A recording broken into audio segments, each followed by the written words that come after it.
All right, so let's begin here. Human Settlements Minister Thembi Simelane briefing the media earlier on about the damage when it comes to the flooding in the province of KwaZulu-Natal, and we do understand she's now on her way to some other communities who have also been impacted. And someone who was watching that briefing for us is SABC reporter Nonhlakanipo Makwaza, who joins us live now this evening. Nonhlakanipo, good afternoon to you. Thank you so much for your time.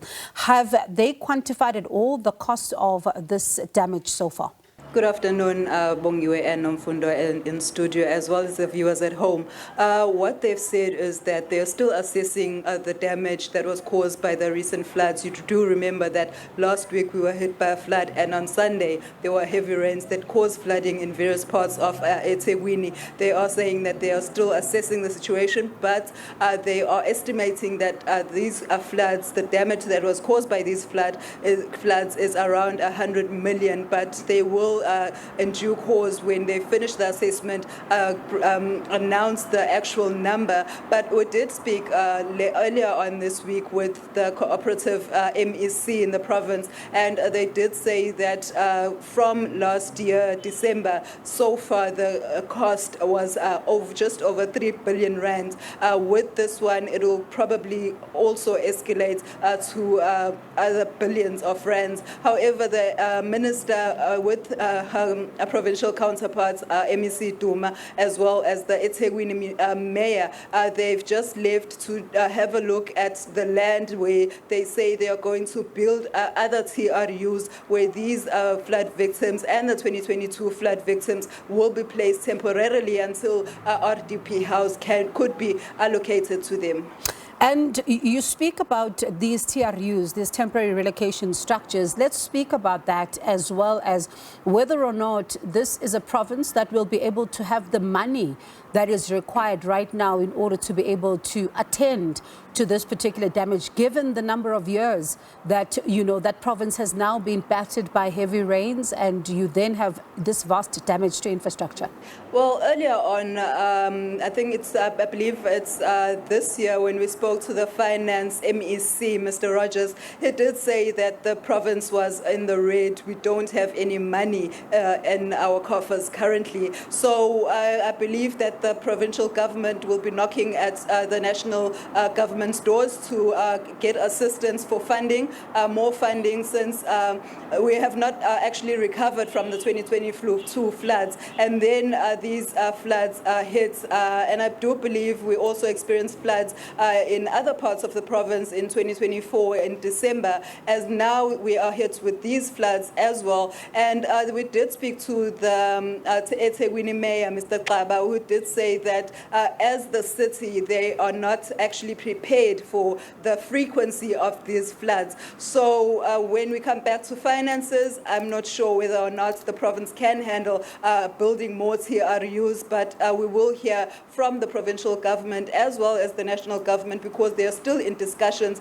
as to how to go about dealing with such a situation. We did hear the minister, Ms. Thembi Simelane, earlier on saying that it's an issue that they're going to look into, because the current situation where the other TRUs are situated, it's not actually a proper land or safe land for people to stay in, as you've witnessed in Lamontville, which is very close to that Umlazi River, and as well as the previous TRUs that usually were flooded at Isipingo, but fortunately for them, they were moved to proper housing, the RDP houses.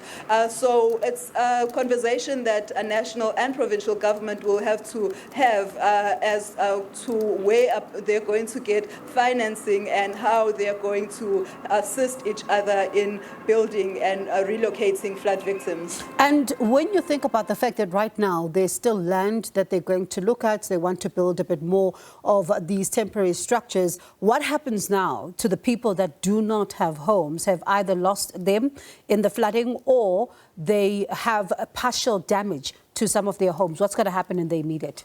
The current situation is that the flood victims in Lamontville, the flood victims of 2022, they are housed in accommodation. It's sort of like flats here in the Durban CBD. The current flood victims from Lamontville are housed in a holiday accommodation for a month. And after a month, the provincial government will have to look at where they're going to place these flood victims. And of course, these accommodations are also costing the government because they have to pay for the people to live in there because these are private accommodation. And the land that they are going to look at, I believe they are starting at Ridge, and then there's another parcel of land that they've identified in Shellcross. Now in Shellcross, they're having a problem with residents in that area saying that they don't want people or they don't want these flood victims to be placed there, or they don't want TRUs to be built in that area because it will depreciate